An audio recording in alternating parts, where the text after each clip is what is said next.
احوال کچھ یوں ہے کہ اسٹیٹ بینک کے ذخائر میں بڑا اضافہ ہوا ہے۔ ایکسچینج کمپنیز نے 2 روز کے دوران اسٹیٹ بینک میں $2 کروڑ جمع کرا دیے ہیں۔ بلیک مارکیٹنگ کرنے والے دھڑا دھڑ ایکسچینج کمپنیز کو ڈالر فروخت کرنے لگے ہیں۔ مزید تفصیلات شیراز احمد کی رپورٹ میں جانیں۔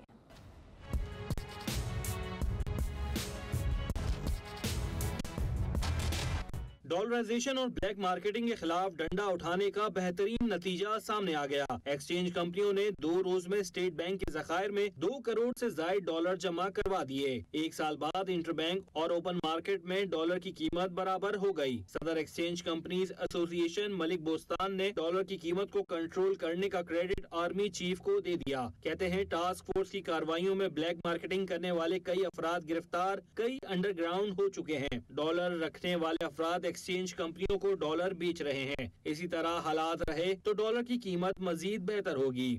سب کو credit chief of army staff Asim Munir صاحب کو جاتا ہے، جنہوں نے بڑی ہمارے کہنے پہ کریک ڈاؤن کیا اور ٹاسک فورس بنائی، تو اس کی وجہ سے سپلائی بحال ہوئی۔ جو 90% ان کے پاس تھی، آج 100% ہمارے پاس ہے۔ یہ پچھلے 2 دن سے ہم نے تقریباً کوئی $10 ملین کل دیے تھے، آج بھی انشاءاللہ $10 ملین ابھی تک دے چکے ہیں، اور بڑے پیمانے میں دینے آ رہی ہے۔